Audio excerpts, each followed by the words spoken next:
August மாதம் 10ஆம் தேதி பொது காலம் 19ஆம் வாரம் ஞாயிற்றுக்கிழமை. அன்புக்குரியவர்களே, மறைந்த முன்னாள் ஜனாதிபதி அப்துல் கலாம் கடமையை செய்கின்ற விதத்தை பொறுத்து மனிதர்களை 3 வகைகளாக பிரிக்கின்றார். சில மனிதர்கள் நேற்றைய வேலையை இன்று செய்யக்கூடியவர்களாக இருக்கிறார்கள். இவர்கள் தோல்வியாளர்கள். 2வது குழுவினர் இன்றைய வேலையை இன்று செய்யக்கூடியவர்களாக இருக்கின்றனர். இவர்கள் சராசரித்தனமானவர்கள். 3வது குழுவினர் நாளைய வேலையை இன்று செய்யக்கூடியவர்களாக இருக்கின்றனர். இவர்கள் வெற்றியாளர்கள் என்று சொல்லுகின்றார். நீங்கள் கேட்கலாம், சிலர் கடமைகளை செய்வதே இல்லையே, அவர்கள் எந்த வகை என்று. அவர்கள் மனித வகையே இல்லை என்பதுதான் பதில். நம் கடமைகள் மட்டில் நமது அக்கறையை அதிகமாக்கிக் கொள்ளுகின்ற பொழுது நம் வாழ்வு உயர்வதோடு நம் வாழ்வின் நிறைவும் அதிகமாகும். அனைவருக்கும் நீங்கள் செய்ய வேண்டிய கடமைகளை நிறைவேற்றுங்கள். ரோமையர் 13:7 என்ற புனித பவுலின் அறிவுரை நம் காதுகளில் எப்பொழுதுமே ஒலிக்கட்டும். அதற்காக இன்றைய நாளில் சிறப்பாக மன்றாடுவோம். முதல் வாசகம் சாலமோனின் ஞானம், அதிகாரம் 18, இறைவசனங்கள் 6 முதல் 9 முடிய. எகிப்து நாட்டில் தாங்கள் நம்பியிருந்த வாக்குறுதிகளை தெளிவாக அறிந்து அவற்றில் மகிழ்ந்திருக்கும்படி அந்த இரவு எங்கள் மூதாதையருக்கு முன்னறிவிக்கப்பட்டது. நீதிமான்களின் மீட்பையும் அவர்களுடைய பகைவர்களின் அழிவையும் மக்கள் எதிர்பார்த்து கொண்டிருந்தார்கள். எங்கள் பகைவர்களை நீர் தண்டித்த அந்த ஒரே செயலால் உம்மிடம் எங்களை அழைத்து பெருமைப்படுத்தினீர். நல்லவர்களின் தூய மக்கள் மறைவாக பலி செலுத்தினார்கள். நன்மைகளையும் இடர்களையும் ஒன்று போல பகிர்ந்து கொள்வார்கள் என்னும் இறைச்சட்டத்திற்கு அவர்கள் ஒருமித்து உடன்பட்டார்கள். மூதாதையர்களின் புகழ்பாக்களை அதே வேளையில் பாடிக்கொண்டிருந்தார்கள். ஆண்டவரின் அருள்வாக்கு. இறைவா, உமக்கு நன்றி.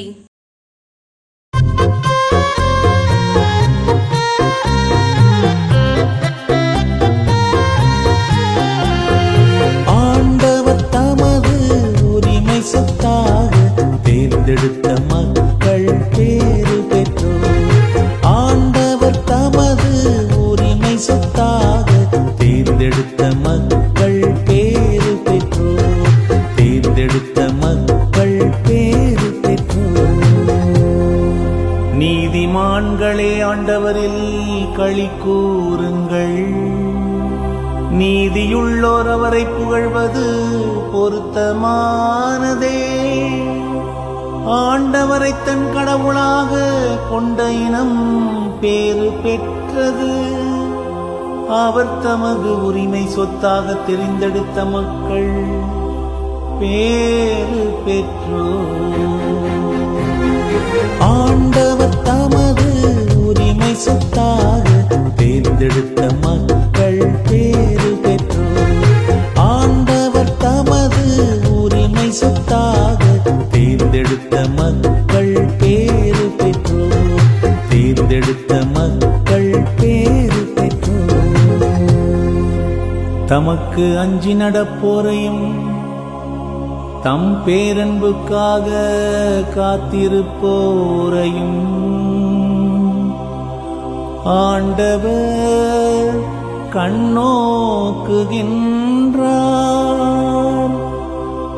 அவர்கள் உயிரை சாவினின்று காக்கின்றார். அவர்களை பஞ்சத்திலும் வாழ்விக்கின்றார். ஆண்டவர் தமது உரிமை சொத்தாக தேர்ந்தெடுத்த மக்கள் பேறு பெற்றோர். ஆண்டவர் தமது உரிமை சொத்தாக தேர்ந்தெடுத்த மக்கள் பேறு பெற்றோர். தேர்ந்தெடுத்த மக்கள் பேறு பெற்றோர். நாம் ஆண்டவரை நம்பியிருக்கின்றோம். அவரே நமக்கு துணையும் கேடயமும் ஆவார். உம்மையே நாங்கள் நம்பியிருப்பதால் உமது பேரன்பு எங்கள் மீது இருப்பதாக. ஆண்டவர் தமது உரிமை சொத்தாக தேர்ந்தெடுத்த மக்கள் பேறு பெற்றோர். ஆண்டவர் தமது உரிமை சொத்தாக தேர்ந்தெடுத்த மக்கள் பேறு பெற்றோர். தேர்ந்தெடுத்த மக்கள் பேறு பெற்றோர்.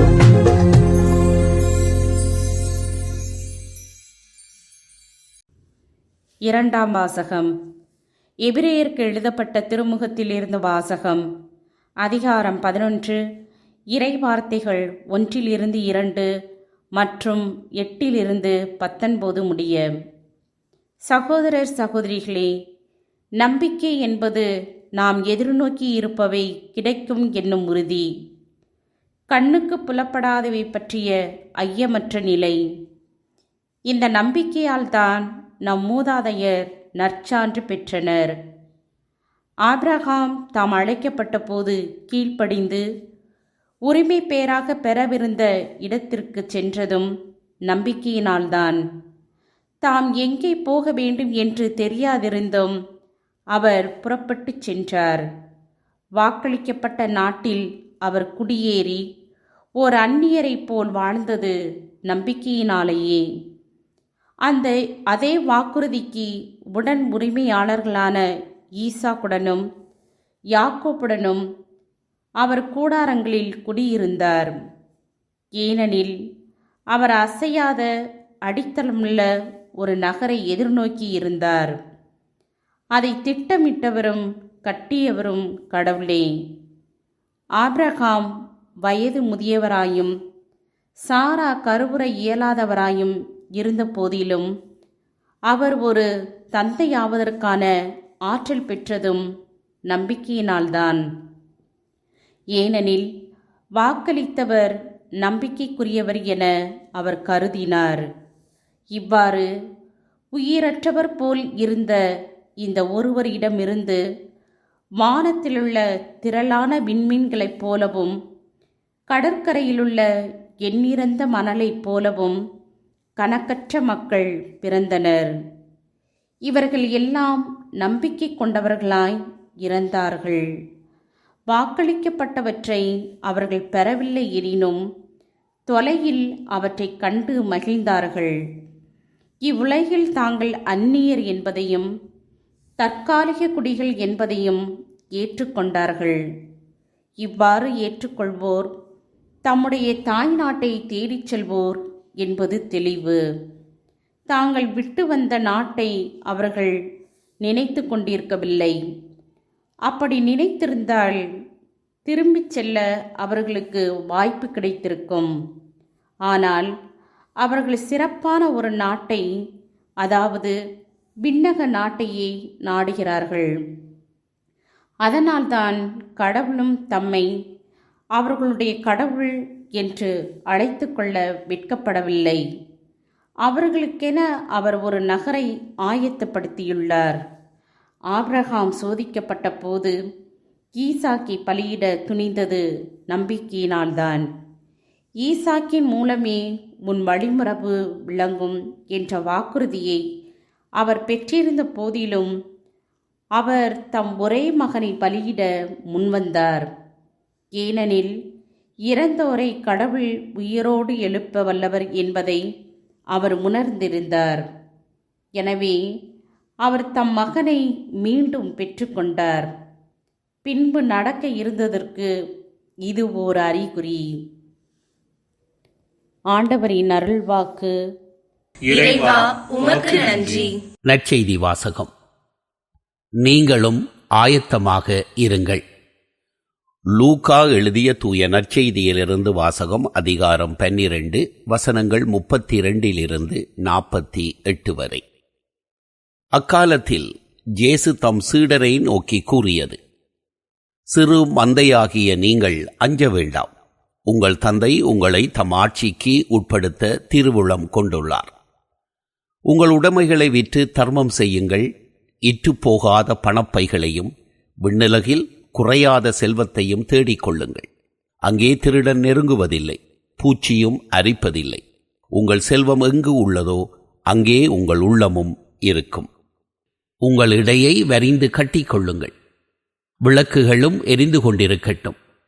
திருமண விருந்துக்கு போயிருந்த தம் தலைவர் திரும்பி வந்து தட்டும் போது உடனே அவருக்கு கதவை திறக்க காத்திருக்கும் பணியாளர்களுக்கு ஒப்பாயிருங்கள். தலைவர் வந்து பார்க்கும்போது விழித்திருக்கும் பணியாளர்கள் பேறு பெற்றவர்கள். அவர் தம் இடையை வரிந்து கட்டிக்கொண்டு அவர்களை பந்தியில் அமரச் செய்து அவர்களிடம் வந்து பணிவிடை செய்வார் என உறுதியாக உங்களுக்கு சொல்லுகிறேன். தலைவர் இரவின் 2ஆம் காவல் வேளையில் வந்தாலும் 3ஆம் காவல் வேளையில் வந்தாலும் அவர்கள் விழிப்பாயிருப்பதை காண்பாரானால் அவர்கள் பேறு பெற்றவர்கள். எந்த நேரத்தில் திருடன் வருவான் என்று வீட்டு உரிமையாளருக்கு தெரிந்திருந்தால் அவர் தம் வீட்டில் கன்னமிட விடமாட்டார் என்பதை அறிவீர்கள். நீங்களும் ஆயத்தமாயிருங்கள், ஏனெனில் நீங்கள் நினையாத நேரத்தில் மானிட மகன் வருவார். அப்பொழுது பேதுரு, ஆண்டவரே, நீர் சொல்லும் இந்த உவமை எங்களுக்கா அல்லது எல்லோருக்குமா என்று கேட்டார். அதற்கு ஆண்டவர் கூறியது, தம் ஊழியருக்கு வேளாவேளை படியளக்க தலைவர் அமர்த்திய நம்பிக்கைக்கு உரியவரும் அறிவாளியுமான வீட்டு பொறுப்பாளர் யார்? தலைவர் வந்து பார்க்கும்போது தம் பணியை செய்து கொண்டிருப்பவரே அப்பணியாளர். அவர் பேறு பெற்றவர். அவரை தம் உடைமைகளுக்கெல்லாம் அதிகாரியாக அவர் அமர்த்துவார் என உண்மையாக உங்களுக்கு சொல்லுகிறேன். ஆனால் அதே பணியாள் தன் தலைவர் வர காலம் தாழ்த்துவார் என தன் உள்ளத்தில் சொல்லிக்கொண்டு ஆண் பெண் பணியாளர்கள் அனைவரையும் அடிக்கவும் மயக்கமுற உண்ணவும் குடிக்கவும் தொடங்கினான் எனில், அப்பணியால் எதிர்பாராத நாளில் அறியாத நேரத்தில் அவனுடைய தலைவர் வந்து அவனை கொடுமையாக தண்டித்து நம்பிக்கை துரோகிகளுக்கு உரிய இடத்திற்கு தள்ளுவான். தன் தலைவரின் விருப்பத்தை அறிந்திருந்தும் ஆயத்தமின்றியும் அவர் விருப்பப்படி செயல்படாமலும் இருக்கும் பணியால் நன்றாய் அடிபடுவான். ஆனால் அவர் விருப்பத்தை அறியாமல் அடிவாங்க வேண்டிய முறையில் செயல்படுபவன் அவரது விருப்பத்தை அறியாமல் செயல்படுவதால் சிறிதே அடிபடுவான். மிகுதியாக கொடுக்கப்பட்டவரிடம் மிகுதியாகவே எதிர்பார்க்கப்படும். மிகுதியாக ஒப்படைக்கப்பட்டவரிடம் இன்னும் மிகுதியாக கேட்கப்படும். ஆண்டவரின் அருள்வாக்கு.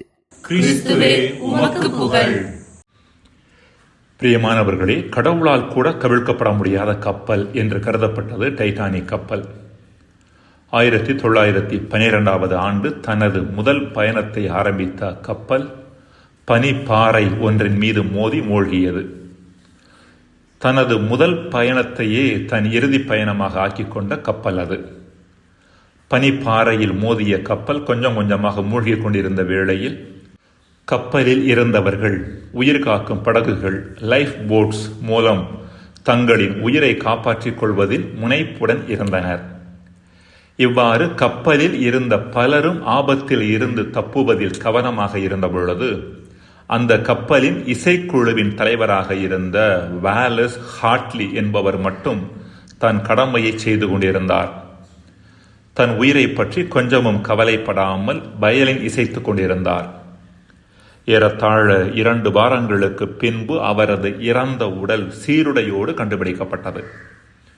தன் உயிரை பற்றி கூட கவலைப்படாமல் தன் கடமையில் கவனம் செலுத்திய அந்த இசை கலைஞரது இறுதிச் சடங்கில் ஏறத்தாழ 35,000 பேர் பங்கேற்றதாக சொல்லப்படுகின்றது.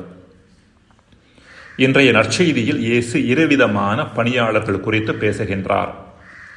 ஒருவர் தனக்கு கொடுக்கப்பட்ட கடமைகள் மட்டில் விழிப்போடும் அக்கறையோடும் இருக்கக்கூடியவர். இன்னொருவர் தன் கடமைகள் மட்டில் அக்கறையற்று இருப்பவர். தன் கடமைகள் மட்டில் அக்கறையோடு இருக்கின்ற பணியாளர் பெறுகின்ற 2 வெகுமதிகள் குறித்து இயேசு குறைபடுகின்றார். ஒன்று, தலைவரே வரிந்து கட்டிக்கொண்டு அப்பணியாளருக்கு பணிவிடை செய்வார். 2, தம் உடைமைக்கெல்லாம் அதிகாரியாக அவரை அமர்த்துவார். அதாவது கடமையை சரிவர செய்பவருக்கு தலைவராகிய கடவுளே உதவி செய்கிறார் என்கின்ற செய்தியும், கடவுளது உடைமைகளாகிய அவரது அருள் வளங்களை மிகுதியாக பெற்றுக்கொள்ளும் பேற்றை கடமையை செய்பவர் பெற்றுக்கொள்கிறார் என்கின்ற குறிப்பும் இங்கு காண கிடைக்கின்றது. இதற்கு மாறாக தனக்கு கொடுக்கப்பட்ட பணிகள் மட்டில் அக்கறையற்று இருந்து உண்பதிலும் குடிப்பதிலும் தன் காலத்தை கழிக்கின்ற பணியாளர் எவ்வாறு தண்டிக்கப்படுவார் என்பதையும் இயேசு குறிப்பிடுகின்றார். முதலாவதாக, அப்பணியாளர் எதிர்பாராத நாளில் அறியாத நேரத்தில் அவருடைய தலைவர் வந்து அவரை கொடுமையாக தண்டிப்பார். இரண்டாவதாக, நம்பிக்கை துரோகிகளுக்கு உரிய இடத்திற்கு அவரை தள்ளுவார். அன்புக்குரியவர்களே, இன்று நாம் நம் கடமைகளையும் நமக்கு கொடுக்கப்பட்ட பணிகளையும் சரியான முறையில் சரியான மனநிலையோடு செய்கின்றோமா என்கின்ற கேள்வியை எழுப்ப நாம் அழைக்கப்படுகின்றோம். இன்றைய வாசகங்கள் இன்னும் ஒருபடி மேலே சென்று நாம் நம் கடமையை செய்வதற்கும் நாம் கொண்டிருக்கின்ற இறை நம்பிக்கைக்கும் இடையே ஒரு ஆழமான தொடர்பு இருப்பதை எடுத்துரைக்கின்றன.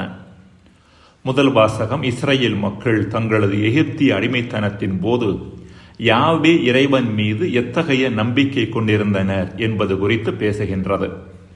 நீதிமான்கள் மீட்பையும் தீயோர் அழிவையும் பெற்றுக்கொள்ளுவர் என்ற வாக்குறுதியில் நம்பிக்கை கொண்டு கடவுள் மட்டிலும் வாழ்வு மட்டிலுமான தங்களது கடமைகளை, அதாவது பலி செலுத்துதல், இன்ப துன்பங்களை பகிர்ந்து கொள்ளுதல், மூதாதையரின் புகழ்பாக்களை பாடுதல் போன்றவற்றை இஸ்ரேல் மக்கள் சரிவர செய்தார்கள் என்கின்ற செய்தியை சாலமோனின் ஞான நூலாசிரியர் தருகின்றார்.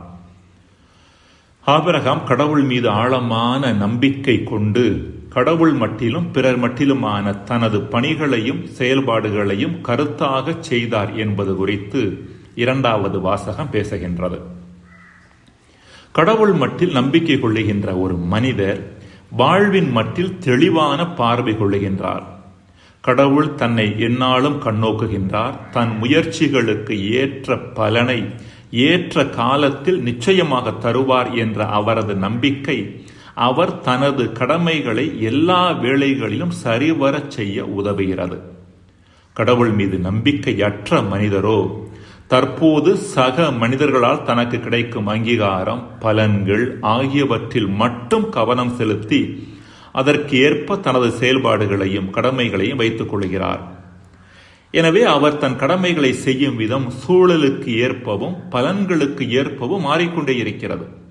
அவர் தன் கடமைகளை செய்வதில் நிலைத்த தன்மையும் நீடித்த தன்மையும் இருப்பதில்லை. கடவுள் மீது நம்பிக்கை கொண்ட மனிதரோ தற்போது தனக்கு கிடைக்கும் பலன்கள் குறித்தோ அங்கீகாரம் குறித்தோ கவலைப்படுவதில்லை. எல்லா நாள்களும் ஈடுபாட்டு மனநிலையோடு தனது கடமைகளை இந்த சமுதாய வளர்ச்சிக்கு அளித்துக் கொண்டே இருக்கின்றார். காரணம், தான் செய்யும் கடமைகள் அத்தனைக்கும் ஒரு நாளைக்கு பலன் உண்டு என்கின்ற ஆழமான நம்பிக்கை அவரிடம் உண்டு. இவ்வாறு நம்பிக்கையும் கடமையுணர்வும் ஒன்றோடு ஒன்று தொடர்புடையவையாக இருக்கின்றன. இந்த சிந்தனையின் தொடக்கத்தில் நாம் கேட்ட இசைக்கலைஞரான வாலஸ் ஹார்ட்லியிடம் ஆழமான நம்பிக்கை இருந்தது என்பதை நாம் உணர்ந்து கொள்ள முடிகின்றது. தன் வாழ்வின் கடைசி வேளையில் அந்த 33 வயது இசைக்கலைஞர் பாடிய பாடல் nearer my God to thee என்ற புகழ்பெற்ற கிறிஸ்தவ பாடலாகும். தொடக்க நூல் பிரிவு 28 இறைவசனங்கள் 11-12 ஆகியவற்றில் நாம் காணும் யாக்கோப்பின் கனவை அடிப்படையாக கொண்டு எழுதப்பட்ட அப்பாடலை பாடிக்கொண்டே வாலஸ் தன் சாவை எதிர்கொண்டதாக சொல்லப்படுகின்றது. இறை நம்பிக்கை மட்டும் அவரிடம் இருந்திருக்கவில்லை எனில் அவரால் தன் கடமைகளை சரிவர செய்திருக்கவும் முடியாது, சாவை நெஞ்சுரத்தோடு எதிர்கொண்டிருக்கவும் முடியாது. மன்றாடுவோமாக. இறைவா, எம் கடமையுணர்வு எம் நம்பிக்கையை ஆழமாக்கட்டும். எம் நம்பிக்கை எம் கடமையுணர்வை அதிகரிக்கட்டும். ஆமென். இயேசுநாதர் கூறுகிறார், இதை கொஞ்சம் கேளுங்கள்.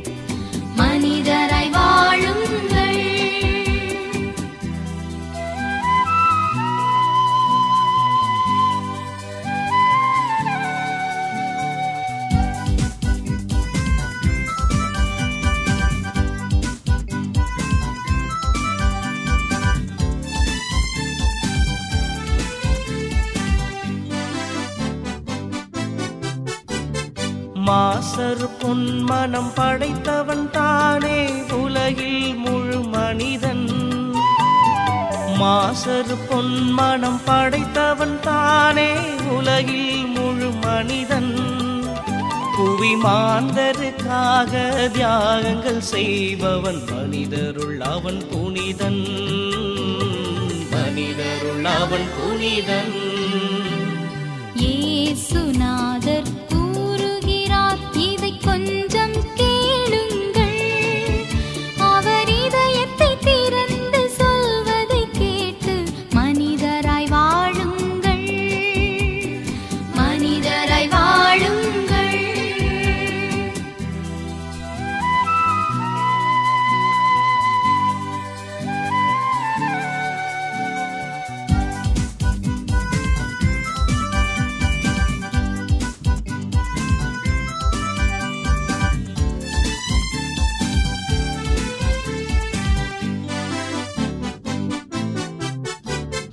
ஆசையை வென்றவன் அகிலத்தை வென்றவன் ஆவான், இது உண்மை. ஆசையை வென்றவன் அகிலத்தை வென்றவன் ஆவான், இது உண்மை. நல் அமைதியை கெடுக்கும் மனசுமை குறைந்தால் 1000 வரும் நன்மை. 1000 வரும் நன்மை. இயேசுநாதர் கூறுகிறார், இதை கொஞ்சம் கேளுங்கள். அவர் இதயத்தை திறந்து சொல்வதை கேட்டு மனிதராய் வாழுங்கள். மனிதராய் வாழுங்கள்.